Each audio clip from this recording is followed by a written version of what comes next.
A new week starts right here, right now, live on a Monday morning on the early line on SportsGrid and all across the SportsGrid network. That includes sportsgrid.com/watch, where you can find your favorite destination and consume everything all across the grid. I am Ben Stevens. He is Donnie right side. We are together bright and early on this Monday to set up a new week. As Donnie might say, new week, new money. We do that here over the next 3 hours up until 11 a.m. Eastern time. All-Star weekend around the association in Indianapolis, a historic NBA All-Star game in 2024. The ramifications from it and where we sit at the All-Star break in the NBA. Huge weekend in college basketball. DRS, 4 weeks from this exact moment. We won't be talking about a weekend of conference action. We'll be breaking down the field of 68 in the NCAA tournament bracket. So much to get to here over these next 3 hours.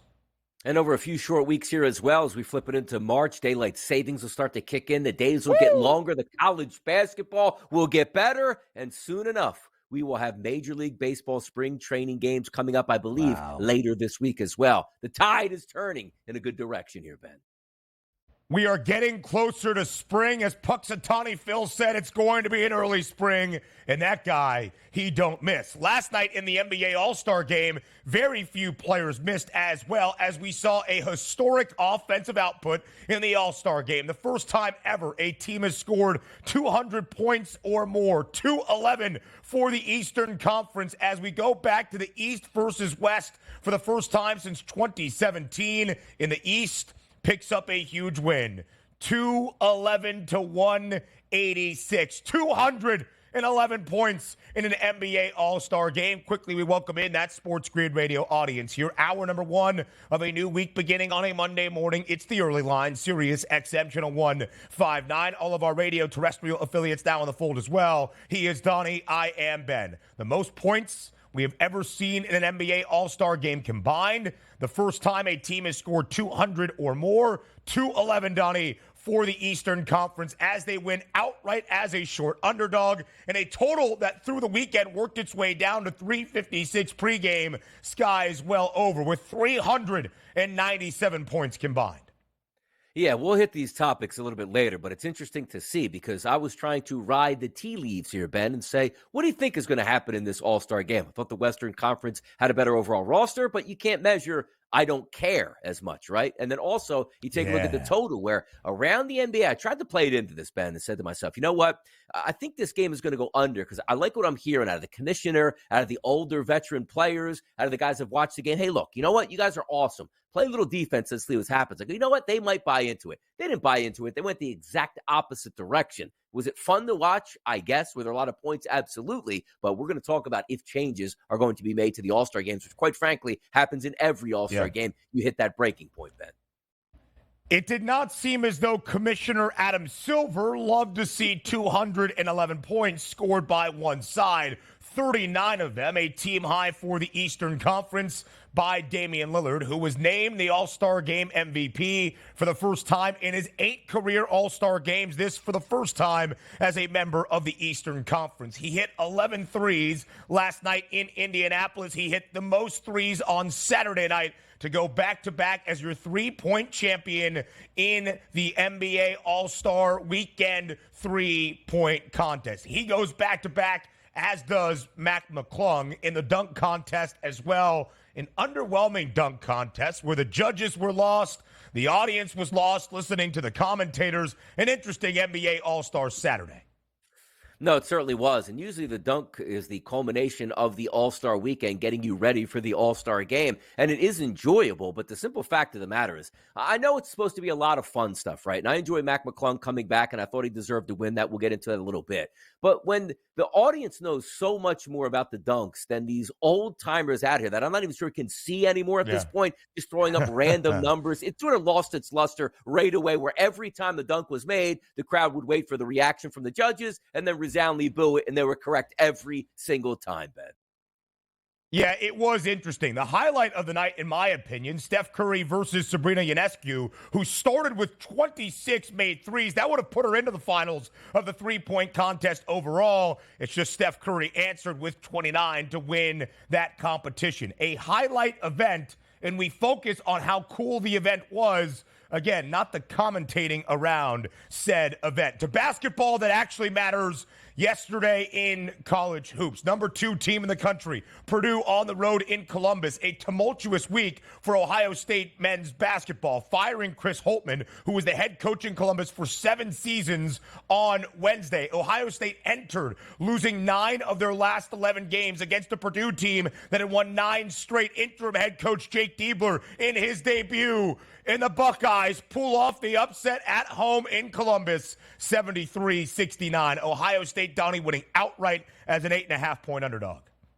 This is why when we start to turn to March and say, can Purdue get it done? These are the games that scare you. Nobody would have been upset if Purdue had gone on the road and lost to a quality opponent. But these are the ones where the matchups are. It's not as if Purdue, Ben, is advancing in March Madness and then getting knocked off by blue bloods like Kentucky. If you have a starting lineup of everybody under 6'3" and you're from New Jersey, you got a great chance at knocking out Purdue at this point. That is a bad loss by Purdue yesterday. I was surprised, Ben. We'll talk about the weekend in college basketball. I think the Boilers are fine overall. The interim head coaching bump for Jake Diebler, who has been a member of the Ohio State men's basketball program for 8 seasons, a monumental moment in his coaching career. A big moment in Rick Pitino's coaching career yesterday as well. He is miserable. He's having the least fun he's ever had. I'm not just saying that. Pitino said that after the game yesterday. The Johnnies out on Long Island hosting Seton Hall. St. John's blows an early 19-point opening half lead as Shaheen Holloway and Hallball come back to beat St. John's 68-62, winning outright as a 6.5-point dog. Now, there's a lot of tape on these games out here, Ben, but basically Rick Pitino told you yesterday, you want to beat my team, just run them sideline to sideline, and you'll kick the hell out of us, and I look forward to you guys doing that the rest of the season. Interesting take from Pitino here for the rest of the season for those Johnnies.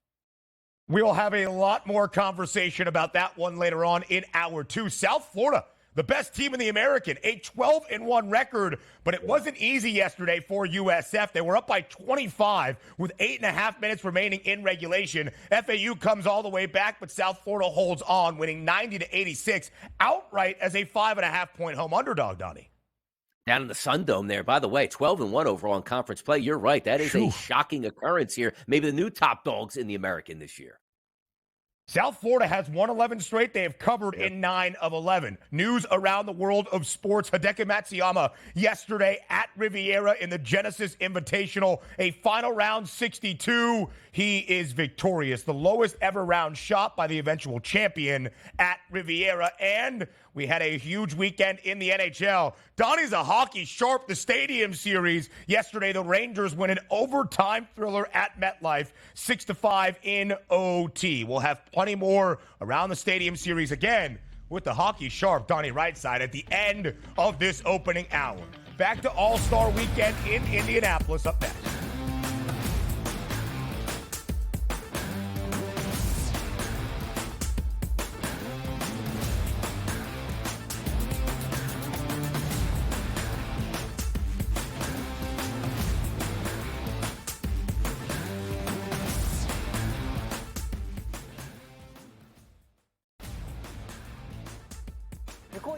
Best player in the NBA until proven otherwise. Like, you have that guy on your team, you win 50 games, it's really that simple. There is voter fatigue, and I think that is the only thing you have to be careful about when you deal with the NBA is there voter fatigue in regards to who should win the MVP? When you look at the odds, and obviously you get, no Halliburton. The Early Line, only on SportsGrid. This is going to fall 6, 7, or 8, right? This is going to fall 6, 7, or 8. 6 you lose, 7 you push, 8 you win. So it's going to come down to the end.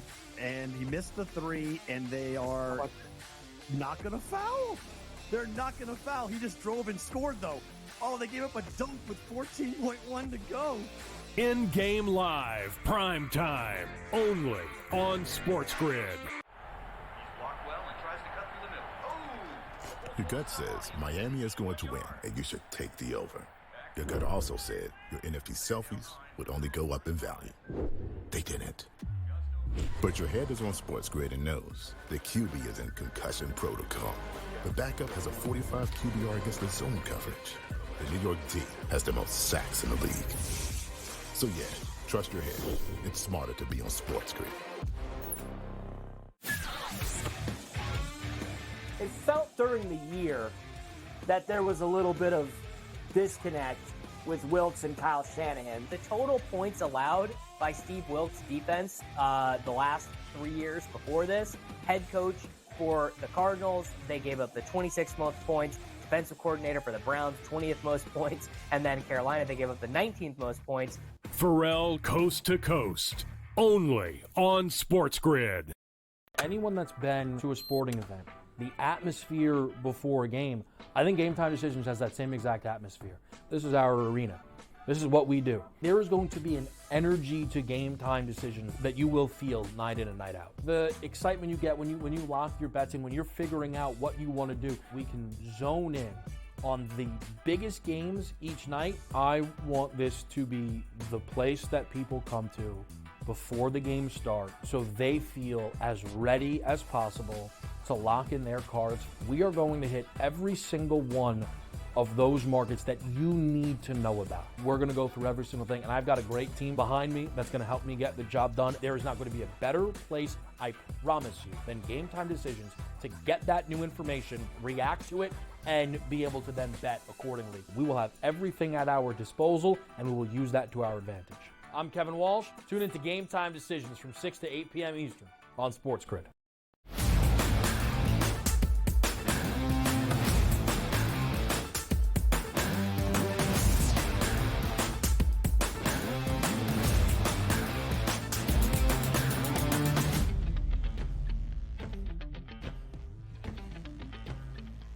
NBA All-Star Weekend in Indianapolis. Did you have fun? Did you care? Well, you saw some history in Indy last night. The highest scoring NBA All-Star game ever. The first team to ever go over 200 points. 211, in fact, for the Eastern Conference as we return to East versus West for the first time since 2017. 6 years without East versus West. We had team captains and an NBA All-Star draft. There was some hope maybe it would spark motivation and pride once again. We got rid of the Elam ending. That was confusing. Just a focus on good and fun basketball. And there were some fun moments. But I think you really felt either way about the All-Star game, depending on what your expectations were entering said All-Star weekend in Indianapolis. We start with the game, then our reactions. 211, 186, the final score for the East. The West closed as a 2.5-point favorite. The East plus 118 on the money line, a 7.5-point favorite at the halftime break as they led 104-89, the first ever team to score more than 200 points. Donnie, the total worked its way down. It was 362.5 when we last spoke on Friday. It closed at 356. No matter, it goes well over 397 combined points. We almost hit the 400-point benchmark between the two clubs. Yeah, and the interesting part coming into it was the fact that there was going to be no Elam ending, which means no cap on the fourth quarter. So some people right off the bat might say, you know what, I'm just going to take the over because now I have an uncapped fourth quarter, and we know that these teams tend to run away, which means we get a lot of offense in the All-Star games, and we understand that. But the reason for the dip was not because nobody forgot the rules and why, there's an Elam ending. It's that the talk behind the scenes was, look, we're not going to play defense like it's the 1990s in the NBA and the game's going to be 98-97. We knew that's not going to be the case. You always want your athletes to show up because that's what the All-Star game is for. But some of that talk from the background was like, okay, we're not going to just make a mockery and throw alley-oops left and right, which they did, or shoot from half-court three-point shots, which they did. We're going to play a semblance of a basketball game, which, again, might cut off, Ben, about 10 or 15 points from the total, which you wouldn't miss out on, but enough to maybe hit an under or keep that in a 160 to 140 realm, something like that, right? Well, that didn't happen at all, and you knew it right away. Yeah. A 53-47 first quarter, multiple guys making 10-plus three-point shots. One guy even scored 50 points in Karl Anthony Towns and wasn't even the MVP in this game. We'll get into the, what we think is going to happen, but I do ask this question. Right. The All-Star game, the need for it, I don't think there is. And maybe the All-Star game would be better, Ben, if you just played it after the season. That's sort of like an All-Star weekend where it's just a lot about fun and parties and one last shot at your players here. You can have some fun before you take that summer break into training camp. I don't know, but I know this. a lot of people watching on their couch, you get instant reaction on social media. I didn't see very many people saying this is such a great all-star game. I can't wait to watch next year. No. It's almost a wide pan of it saying, we got to get back to just playing basketball, which is always interesting. The people will let you know right away, Ben. Absolutely so. And that has been the reaction. My only hesitation is, what did you expect? Did you expect to see defense? Did you expect to see intensity? Did you expect to see effort? LeBron James, after the game, was happy with the performance because nobody got injured.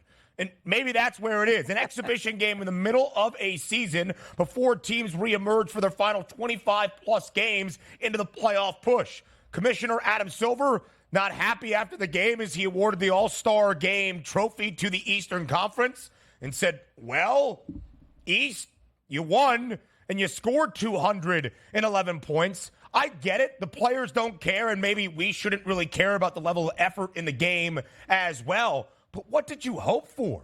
What did you expect? I actually thought there were some fun moments when Luka tried to dunk off the backboard by himself and got stuffed by the rim. Damian Lillard picked up the basketball and then hit a half-court three in stride. I mean, those are the fun moments from an NBA All-Star game, if that is your expectation. Again, we will talk about the significance in just a moment. But Damian Lillard, 8th NBA All-Star game in his career. First for the Eastern Conference. Of course, it's been non-East versus West the last 6 seasons. And his first NBA All-Star game MVP award, 39 points, a team high for the Eastern Conference. 11 of 23 from beyond the arc. 11-1 to win the NBA All-Star Game MVP award, named after Kobe Bryant before the game got started last night in Indy. And speaking of in Indy, Tyrese Halliburton, also great last night, 32 points. Pacers fans wanted him to win the MVP award. Dame got booed when he was presented the award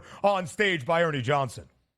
Yeah, and that's the good part about it. Like, the crowd will let you know right away. And, of course, you're going to get booed there winning an MVP when you thought the hometown kid was supposed to get that there. And certainly showing out. And the reason why I picked Steph Curry to win MVP in this game was similar to the thought process behind, look, there's going to be a lot of people dunking the basketball, but the ultimate equalizer is doing something ridiculous, like making over 10 3-point shots in a basketball game, which Halliburton and also Dame did. So you knew they were going to go toe-to-toe. Karl Anthony Towns out here just knocking down 50 points on one side, coming off the bench and only playing 28 minutes and shooting 35 times might be even more impressive at that point here. But overall, like, it's a showcase and we get that. But also the questions start to arise here, Ben, when you take a look at why the All-Star game is played. Back in the day, it was like, hey, we need an extra bump for the NBA, a revenue night. And my goodness, like a kid in Portland or a kid maybe back in the day in New Orleans, they don't get to see these guys on a day-to-day basis. And for one day every year, all the stars are on the court, and it's a lot of fun. And also, these guys were rivals back then. So a lot of things have changed over the past 20, 30, and 40 years where we have the NBA League Pass. We see these guys every single night. Social media is there with hundreds of clips of these guys from what they were doing. So now you take a look at the All-Star game. Hey, look, everybody's there. And you can tell from the arena itself, from opening introductions all the way through, it sounds like it's a golf clap because we've all been there, done that. And certainly it's a corporate environment at these games. Is there a need for an all-star game? Maybe not. But as long as the NBA goes like, hey, I don't care if you guys like it or not, we make an extra $10 million every time we put the all-star game on clear in our pockets. They're going to continue to do that, and rightfully so. Now the NFL goes, we'll get put on a Pro Bowl that's going to be higher ranked than any, actual NBA game and or all-star game or even finals game. But even they realize, look, it doesn't do the sport any good. Yes, we're making money, but it's a bad look. I'm interested to see if the NBA does make changes. And also, Ben, can they make any changes, right? I mean, we've looked at a lot of changes to all-star formats in a variety of sports, the NHL, the NFL that we'll get to in just a moment, even Major League Baseball that I believe has the best all-star break, all-star weekend type of festivities capped off by an all-star game. They've made changes to that because they tried to add significance. The winner of the all-star game got home field advantage in a World Series. People are like, it's still an exhibition. Let's not determine the most important award in this sport by an all-star game. All of that is understood. I wonder what the change would be for the NBA. As we look at the stats last night, Shai Gilgeous-Alexander over his points prop finishing with 31. He was 7 of 10 from deep. Last year, Jason Tatum set the All-Star game record with 50 points. He won the MVP award. This year, Cat had 50 as well off the bench, 35 field goal attempts. Oftentimes, Donnie, we had seen either Elam ending or just all-star game format, East versus West. the final 2 minutes, the final 4 minutes of the fourth quarter, as the guys were trying to win an actual game, that defensive intensity does ratchet up. Not the case last night. Karl-Anthony Towns, I think, took the final 10 shots of the game for the Western Conference, but ties an All-Star game record with a 50-piece. So, Donnie, if we are going to change the All-Star game format, and we'll get into All-Star weekend on the other side of the break, what would that change be that's different than what we see now? That would be my only question of how the format would even move.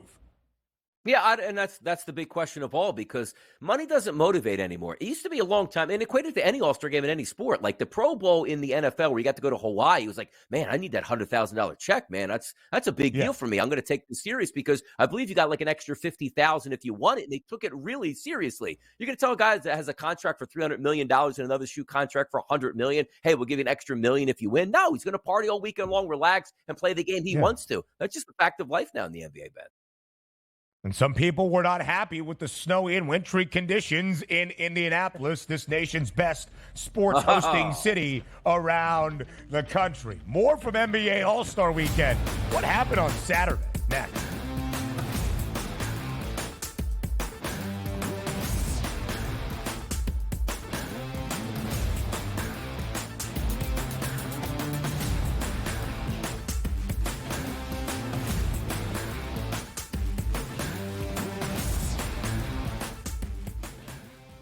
Introducing Sports Injury Central's new feature, The Injury Edge, your NFL matchup cheat sheet. See all the significant injury mismatches broken down by offense and defense to highlight where the advantages lie. All for only $2.99 a week. How can you even consider making a bet or setting your fantasy lineup without knowing the injury mismatches? Go to sixscore.com today and get this week's Injury Edge.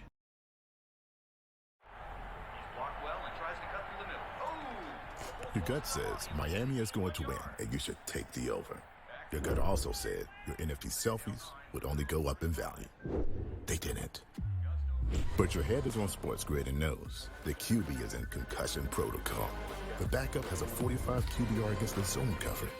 The New York D has the most sacks in the league. So yeah, trust your head. It's smarter to be on SportsGrid. This is going to fall 6, 7, or 8, right? This is going to fall 6, 7, or 8. 6 you lose, 7 you push, 8 you win. So it's going to come down to the end. And he missed the 3, and they are not going to foul. They're not going to foul. He just drove and scored, though. Oh, they gave up a dunk with 14.1 to go. In-game live, prime time, only on SportsGrid. Great point guard, a great big that can block shots, a team that can play defense, and seniors that can put the ball in the hole. That's who you bet on. You don't bet on freshmen. You don't bet on teams that don't play defense. There you go. I mean, you got to run the guy over to call a foul in a tie game in that kind of a spot. That was a bad job by those refs. Pharrell Coast to Coast, only on SportsGrid. It's smarter to be on SportsGrid. Your 24/7 sports wagering network. The early line. Magical and historic season in Lincoln, Nebraska continues. He is the best player in the NBA, but also in the biggest moments where the national media is watching. Newswire. Something that we have never seen happen before with one of the iconic coaches in the game. Pharrell Coast to Coast. The team covers. It's automatic. It's every time. Not sometimes. It's every time. Game time decisions. Luka is actually far more dangerous from 3 on the road this year than at home. This game here tonight, you may want to consider taking as many points as humanly possible. In-game live, prime time. We got not 1, but 2 coaches fired systems in place. Sports Rage This late sort night. of has letdown written all over it. It's going to be hard to match the emotion that they played with the other night. It's smarter to be on SportsGrid.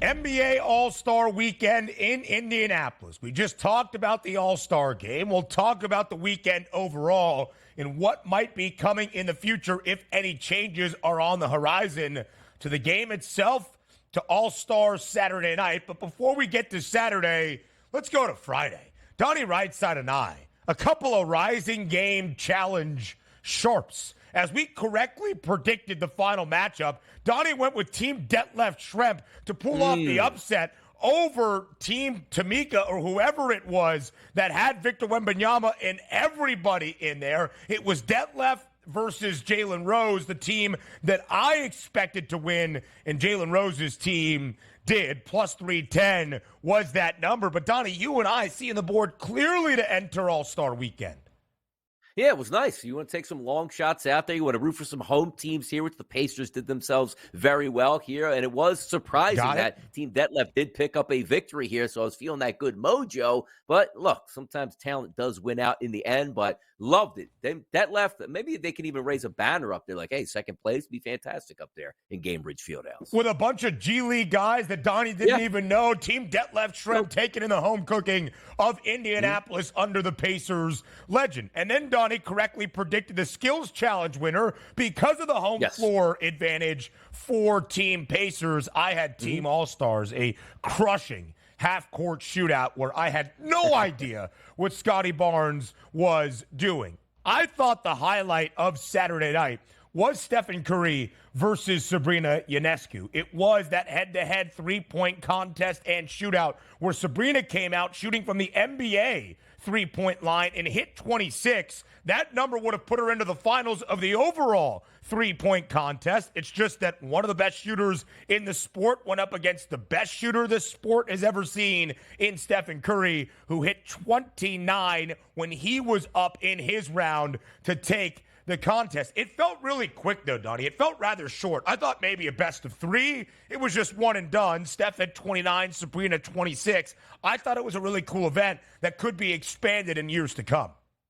Yeah, no, and it can be expanded in years to come because at least it gives us something a little bit fresh here. The one thing that we do like is the three-point shooting contest because, quite frankly, the NBA now is a full three-point shooting league. I just wanted to see, like, why would Steph Curry, who's lining up with Sabrina to go one-on-one, I thought the winner of that should then advance into the actual three-point competition itself because it would have been awesome if Sabrina would have upset Steph Curry. A little buzz around Twitter and X out here going like, you know what? You got to tune into this. Sabrina just knocked off Steph and is now looking to take down the entire plate of NBA superstars here. That would have been interesting to watch it play out at this point, but it certainly didn't disappoint, which I didn't think it would. The moment that you told me that we were going to be shooting from the three-point line, the NBA three-point line on both sides, I didn't care if Sabrina made three of those because I just wanted to see the matchup from that distance here, and she did very well, which was great, but again, you're going up against the ultimate marksman in the history of the game toe-to-toe here. We expected Steph to win, and he did it clutch by making a couple shots late, but that was a good performance all the way around, something that didn't fall flat there, which was nice. Shout out Sabrina Ionescu as well, putting herself out there in NBA All-Star Weekend, one of the stars of the W, because there could have been a lot of negativity. Instead, the event itself was sensational, and that was highlighted in the social media realm. The actual broadcast and a certain individual known as the Jet, a different story when you're live on national television. Lay off the juice on the outside. As we keep it rolling through NBA All-Stars Saturday night, Damian Lillard goes back-to-back in winning the three-point contest himself. 26, a big weekend for Dame. All-Star Game MVP, three-point contest winner for the second straight year, becoming just the seventh player in NBA All-Star history to win back-to-back or repeat as a three-point champion. Yeah, it's a good performance there. And again, coming into it, Dame Lillard has been struggling from three-point range in NBA games. But the one thing that you do know, it's a different sport that you guys play, right? From LA Fitness to rec ball to, high school basketball. And the thing I always get a kick at is when they watch these guys warm up, it's like, you're actually amazed they even miss a single shot here. But still, the pressure is on the biggest stage. The lights are dimmed down. The court's all lit up. You still have to perform out there. So it's pretty impressive that Dame went out there and just lit the lamp all the way around here because you see every once in a while great shooters not performing those moments. Why? Because it's just different there. So you're not in an NBA flow at this point. You are out there and you know what the pressure is, and he performed admirably there in that. The courts are getting too weird. NBA in-season tournament, one of the weirdest things you'll ever see on the hardwood. All of NBA All-Star Saturday, it was completely dim everywhere. Yes, they were in Lucas Oil, a football stadium that they tried to make feel more like an NBA arena or at least a basketball arena. But the court was glowing. It was super weird colors. I felt like it had to be distracting for the overlay on the actual floor itself. Dame did enter as the favorite to make it 2 consecutive three-point contest victories. He cashed that plus 450 ticket. The odds-on favorite to make it 2 straight dunk contests, Mac McClung, minus 240. It wasn't easy for Mac McClung, who was by far the best dunker of the night, because Jaylen Brown has the name brand and the notoriety. Somehow he got into the finals, but Mac McClung does edge him out for a second consecutive dunk contest championship. He was asked afterward, would you make it 3 straight next year? And he said, maybe. I don't think it's Mac McClung's choice, though, Donnie. The NBA is going to come calling. We need you back out there, my man.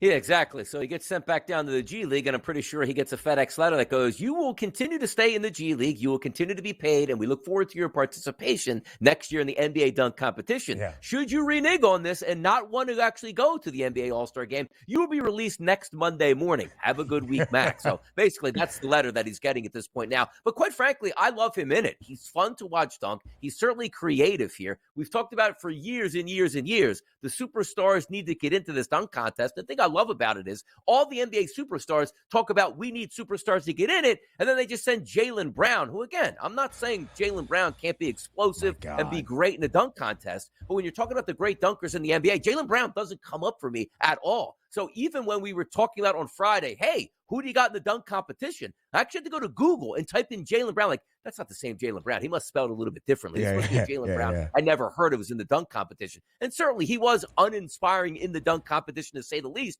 But the fun of NBA All-Star Weekend is, let's just say if the top 4 superstars in the NBA got together in a dunk competition, it would generate a lot of buzz and there'd be a lot of fun. You can have unbelievable dunkers, but if we don't really know who they are, why don't you just get the top 5 dunkers worldwide who nobody ever heard of and just put them in the NBA dunk competition? That defeats the whole point. We want to see the superstars on the biggest stage do it. And until we get that, the dunk contest is going to struggle, Ben.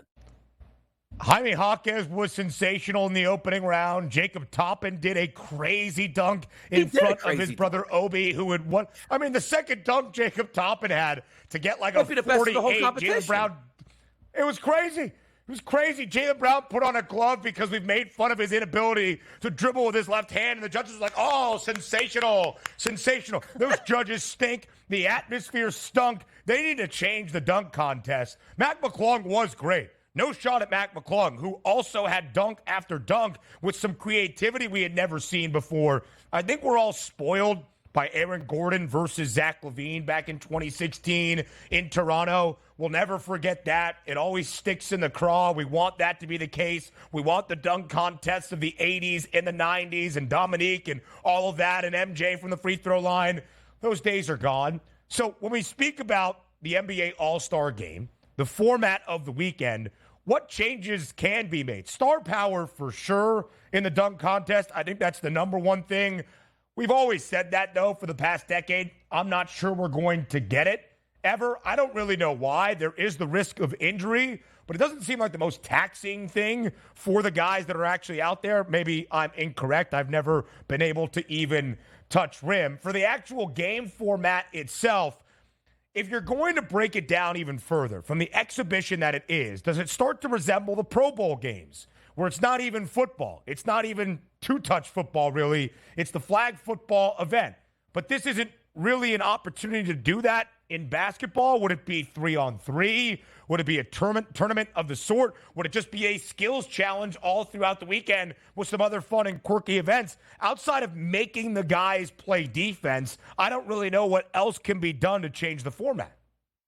No, there's nothing you can really do at this point, and that's why we don't need an NBA All-Star Game anymore, but we'll continue to have them because it makes money and it's programming. And you say, hey, what's the highest rated show of the night between males for 18 to 35? Of course, it's going to be the NBA All-Star Game, and that's all they really care about. Now, I agree with you here. Like, if you just take the game out itself on a Sunday and just make it an All-Star weekend where you see all the skills challenges. Just have the top NBA players do those skills challenges. People will tune in, people have fun, but we understand that it's lighthearted. nobody was tuning into the Pro Bowl waiting for hard-hitting action football, but we at least wanted to see guys get tackled to the ground in a semblance of a football game. So when you went to the Pro Bowl games, which I don't like, and again, it's not my demographic anymore, but I'm pretty sure if I was a kid, Ben, and my favorite player was Jalen Hurts and I was 14 years old, I'm going to be tuning in on Sunday to see him in a flag football game because that's cool. When I was growing up, it was, wow, man, Dan Marino, Randall Cunningham in a skills competition where they're throwing against moving targets. I thought that was great. This time around, me being in my mid-40s, I probably say this is dumb, I'm not watching, but again, it's not my target demographic. But also, Ben, the fact of All-Star Weekend is now turned into All-Star Week. We're going to stop playing basketball on a Thursday and then pick it up the next Thursday because these guys need a break, but yet again, they're not really playing basketball over the weekend as well. I could see still having an All-Star Weekend, but kick it right back up on Tuesday. Like have that one down day, which is today on a Monday, and go right Tuesday. I bet you there's less of a, oh my goodness, because you know what? Tomorrow on Tuesday, when we're looking for NBA basketball, don't have it. And then Wednesday, we're looking for NBA basketball, don't have it because of it got held up for this All-Star game, which nobody seems to care about anyway at this point. That's where we're heading in this spot. It gives us a lot of time to reset and look at where the NBA stands. Every team has played at least 53 games of the 82 in a regular season. As Doc Rivers said for his Milwaukee team, when they lost in Memphis on Thursday night, we had some guys here, some guys in Cabo. At least the guys get to Cabo now for this short week. Back on the early line in just a few.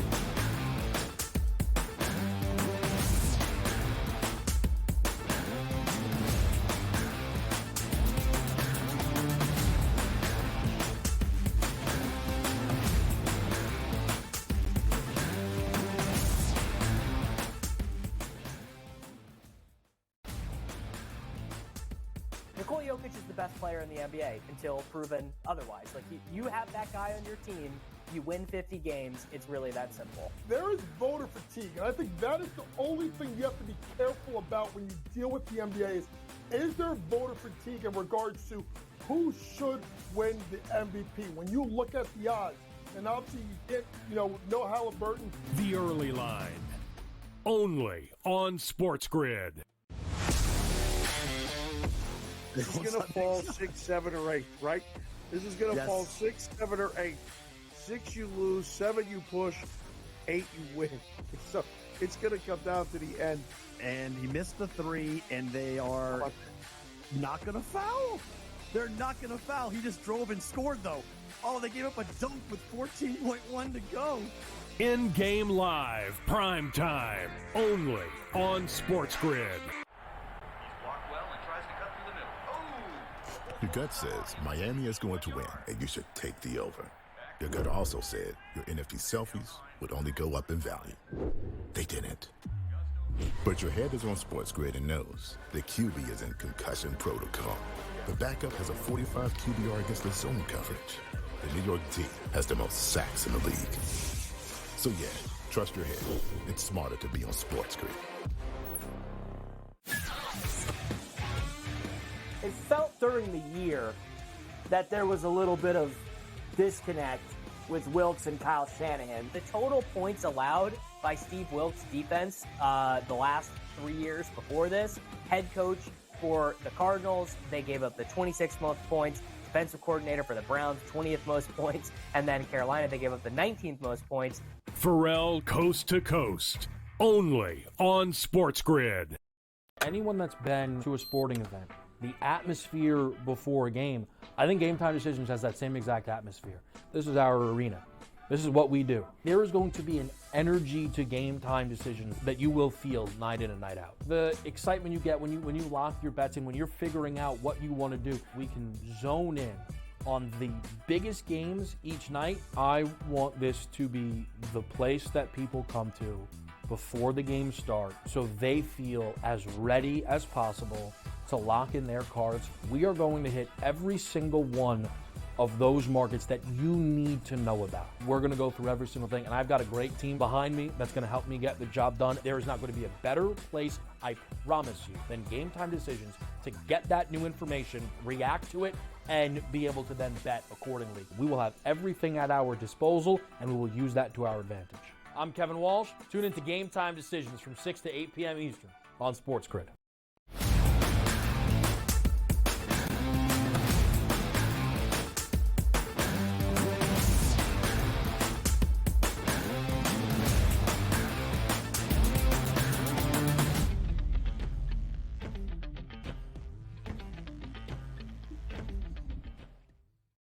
It is a Monday. The vibes are high, live right here on the early line on SportsGrid. It is the All-Star break now in the association. Much to the chagrin of Donnie Rightside, the NBA does not play again until Thursday night. After All-Star weekend in Indianapolis, Monday off, Tuesday off, Wednesday off. When they return, less than 30 games left in the regular season for every team around the association. Oftentimes, Donnie, we think of all-star breaks in sports as the halfway point, the reset of a regular season. We are going to reset and look at the markets overall in the association, but it is certainly not the halfway point. When these teams return, it's the home stretch. It's that postseason push with just about 27 to 29 games remaining for every team around the NBA, all 30 clubs. Yeah, and you know what the interesting part about it is now, Ben, as handicappers, is this now the time that we should be firing away? Because if you have a perceived notion that a team is going to go on a run, and you probably have the best indicator being, all right, the All-Star game is done. The sprint to the playoffs begins now. Everything that we did over the past couple months here was getting ready for this spot here, getting rested, and coming out of that gate hot from the All-Star break. So we're going to take a look at some of these overall odds here to win the NBA championship. But I feel if you have a strong inclination that a team is going to make a run here, you better bet it now, because if you're waiting and say, okay, we're close to the playoffs, this team has won 7 of 8 games, you could have had a 14-1 price. That's now a 12-1 price. So I think now is some of those times we have to start to make those decisions on who you actually think is going to win the NBA championship if you haven't bet it yet.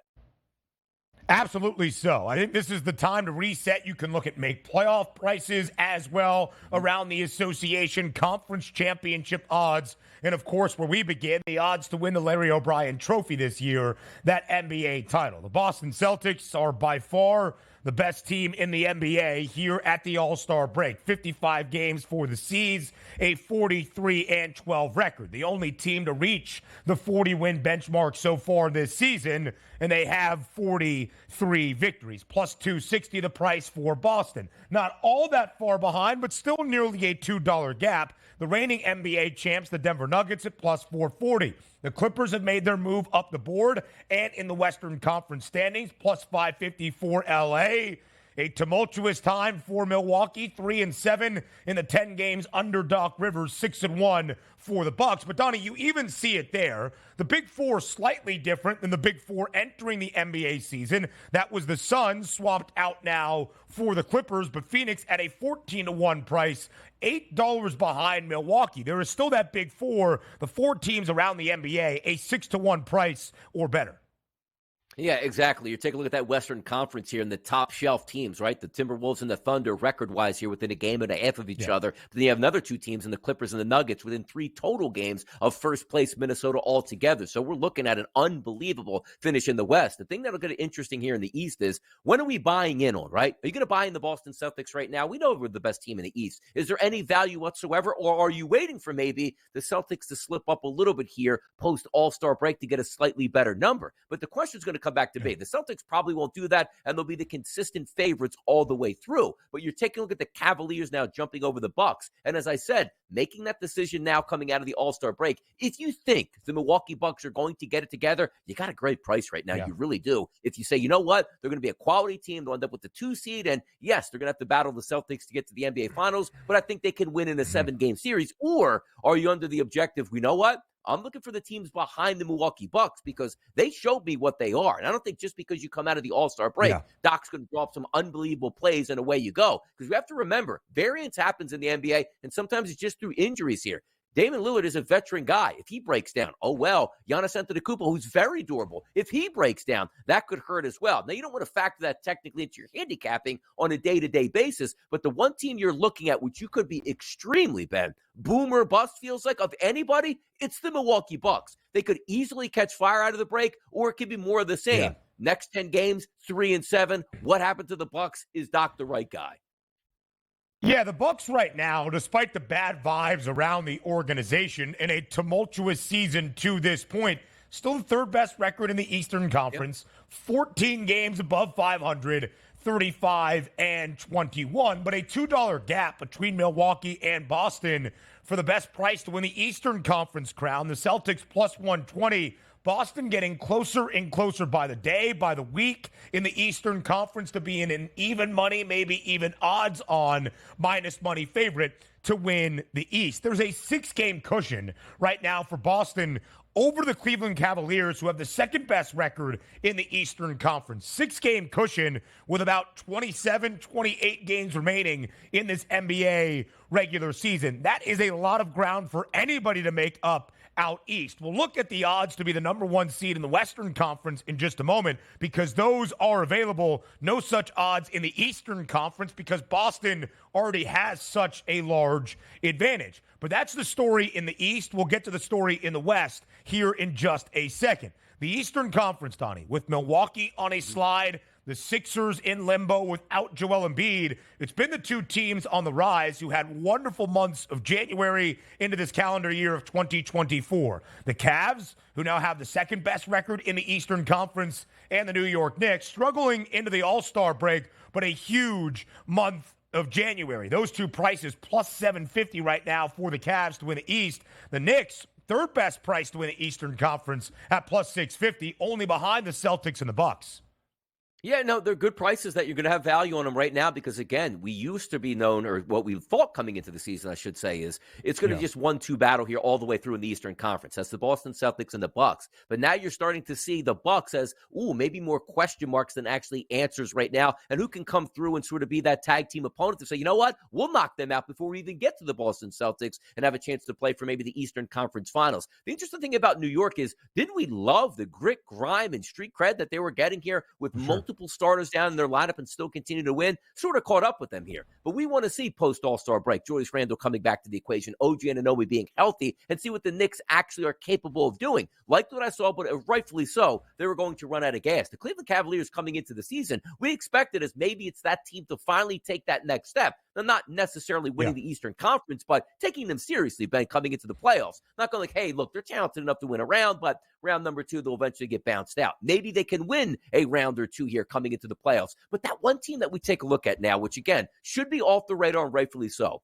14-1 price here at the FanDuel Sportsbook, it's the Philadelphia 76ers. And you said, well, how could you do that or trust Joel Embiid? Well, the unknown sometimes, Ben, is a lot more fun to bet and pretend because you can get value on that. Because what if the unknown is Joel Embiid takes time off and it's a blessing in disguise? He comes back, he's in shape, ready to go, a little bit rusty in round number 1, gets his legs, and by round number 2, doesn't have all that wear and tear on him here that he has throughout the season, typically in the past few years where he does wear down in the playoffs. If you can tell me right now, which again, I know you can't, but if you're just playing office, the price point to win the East, if you get a healthy MVP caliber Joel Embiid, now team with Buddy Hield, Tyrese Maxey, and the rest of the fellows on the Sixers healthy in the playoffs, that's a fun, intriguing one. But if you're taking a look at Cleveland and also New York, I actually trust Cleveland a little bit more than New York. I do, Ben. And that's the story in the East. I think it is the Sixers, and I think it's the Heat. Because right now, even with where the Bucks might be at their peak and in their best form, it runs through Boston. So is there value on the 76ers at 14-1 or for the Heat at 16-1, knowing Miami has reached the Eastern Conference Finals 3 of the previous 4 seasons and have never looked like a world beater for the most part in the regular season. Last year, the 8th seed in the Eastern Conference playoffs. Because if you expect to fall off behind Boston, where exactly is that value? Cleveland, by the way, after a loss to Toronto on New Year's Day, was 19-15. From that point, the Cavaliers have won 18 of their last 20. New York lost 4 straight into the All-Star break, 5 of their last 6, but they were great in the month of January. Donnie, a story we have followed all year long that I think will only ramp up in terms of the focus and maybe the intensity of the debate and conversation now here in the home stretch following the All-Star break is how are those up-and-comers in the Western Conference going to truly be viewed as title contenders? The Minnesota Timberwolves, who have the best record in the West, second best in the NBA overall, and the Oklahoma City Thunder. When you look at Minnesota right now, 39-16, a game and a half clear of Oklahoma City, 2 games in front of the Clippers, a full 3-game advantage in front of the Denver Nuggets. And we have those odds to be the number 1 seed in the Western Conference, where Minnesota is the favorite, plus 135, but only 65 cents in front of the Clips at a 2-1 number. Yeah, and also, we're waiting to see what the Clippers' choice is going to be down the stretch. Do they want to get the number one overall seed? Of course, Ben. Every team would love to have that. But what's more important to the Clippers? Really grinding on that in the final 2 weeks of the season where maybe you have to pick up a game and a half over a team in front of you and wearing down some of your veteran superstar players that have been known to get wore down in the playoffs? Or do you back off and say, you know what? We're fine with the top 4 seed here. We're all good. We're going to be healthy. We're going to put our best foot forward once we get to the playoffs. Yeah. Now, if we're just trying to take a look at the Timberwolves versus OKC directly, I've stated it time and time again. Defense does win championships and it helps propel you. The one thing I do know, that defensive footprint here for the Timberwolves is very, very good. And we're still waiting to see what type of team OKC could be. And I know that sounds, it's not fair where they're 37-17 on the season. You should know what they are. But now you start to get to the moments that really matter. And every game means something for the standings moving forward. The one thing I will say, if you look at the top 4 seeds currently as it's listed right now in the standings for the Western Conference, look at the home records here. Minnesota 19-5. OKC 21-6, the Clippers 20-6, the Denver Nuggets 21-5. Home court advantage means something here. And if you can get a team like OKC or Minnesota that doesn't have that championship pedigree just yet, you know how you get confidence, Ben? Continuing to be on your home court. And it always sounds nice. You get that number 1 seed. You know what that we always say? If you don't lose a game at home, you will win an NBA championship, which sounds great, much harder to do, as we know. But that gives some of these teams that haven't done it before a lot more confidence. Of those 4 teams in the hunt for that number 1 seed right now, we shared all 3 teams: Denver, LA, OKC, Minnesota, in reverse order, separated by 3 games. There's a 3-game drop-off to the Suns and the Pelicans, who sit in 5 and 6, respectively, in the Western Conference standings. Phoenix, the hardest schedule in the home stretch of this NBA season. The Clippers, the 7th most difficult schedule around the NBA. The 3 other teams battling out for that number 1 overall seed, as the odds makers have it: OKC, Minnesota, and Denver.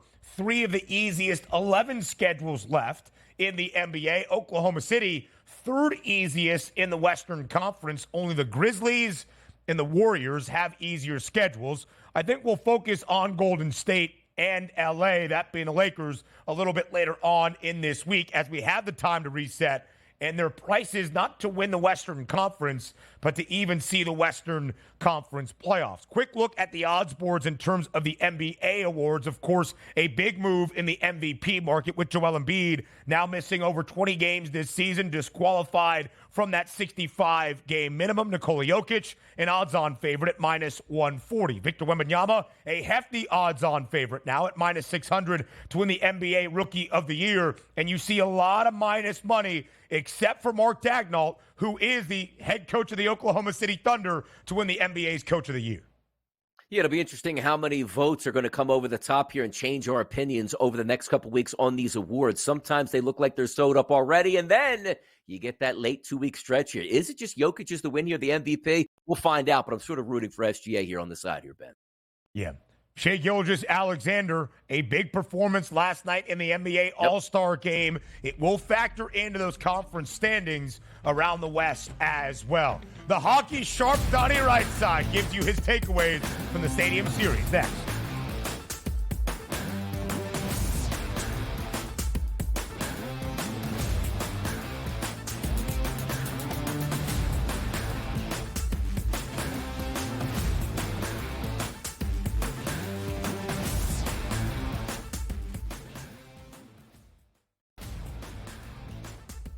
Nikola Jokic is the best player in the NBA until proven otherwise. Like, you have that guy on your team, you win 50 games, it's really that simple. There is voter fatigue, and I think that is the only thing you have to be careful about when you deal with the NBA is there voter fatigue in regards to who should win the MVP? When you look at the odds, and obviously you get, no Halliburton. The Early Line, only on SportsGrid. This is going to fall 6, 7, or 8, right? This is going to fall 6, 7, or 8. 6 you lose, 7 you push, 8 you win. So it's going to come down to the end. And he missed the 3, and they are not going to foul. They're not going to foul. He just drove and scored, though. Oh, they gave up a dunk with 14.1 to go. In-game live, prime time, only on SportsGrid. Your gut says Miami is going to win, and you should take the over. Your gut also said your NFT selfies would only go up in value. They didn't. But your head is on SportsGrid and knows the QB is in concussion protocol. The backup has a 45 QBR against the zone coverage. The New York D has the most sacks in the league. So yeah, trust your head. It's smarter to be on SportsGrid. It felt during the year that there was a little bit of disconnect with Wilks and Kyle Shanahan. The total points allowed by Steve Wilks' defense the last 3 years before this, head coach for the Cardinals, they gave up the 26th most points. Defensive coordinator for the Browns, 20th most points. And then Carolina, they gave up the 19th most points. Pharrell Coast to Coast, only on SportsGrid. Anyone that's been to a sporting event, the atmosphere before a game, I think Game Time Decisions has that same exact atmosphere. This is our arena.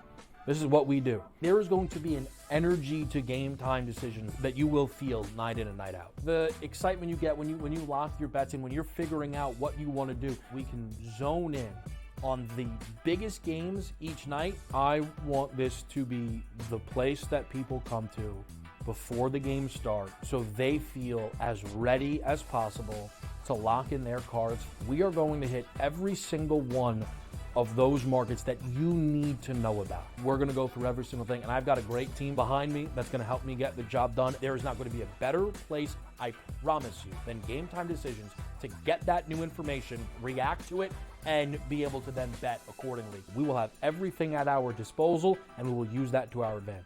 I'm Kevin Walsh. Tune into Game Time Decisions from 6 to 8 p.m. Eastern on SportsGrid.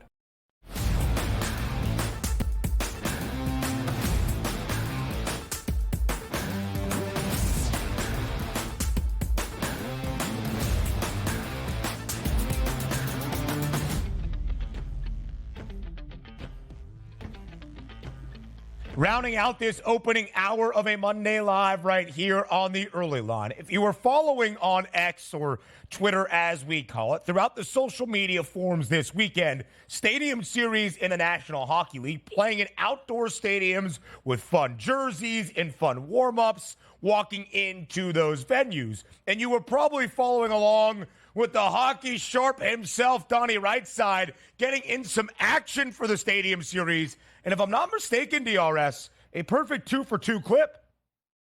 No, it was perfect 2-for-2 clip. And by the way, for the people that like to get down, money is money out here, right? So I bet Tiger Woods last week on the FanDuel Sportsbook. Here's how I'll play it into it.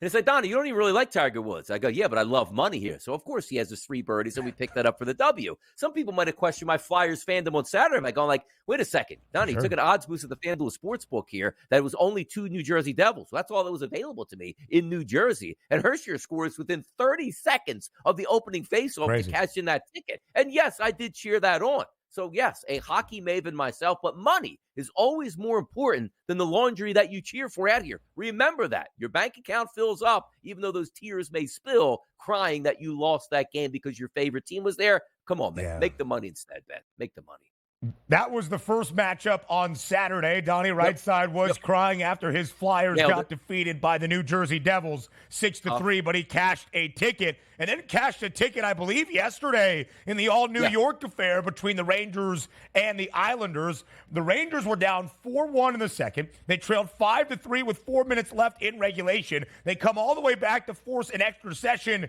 and Artemi Panarin scores in the first 10 seconds of OT. The Blue Shirts winning 6-5. What was the best bet yesterday?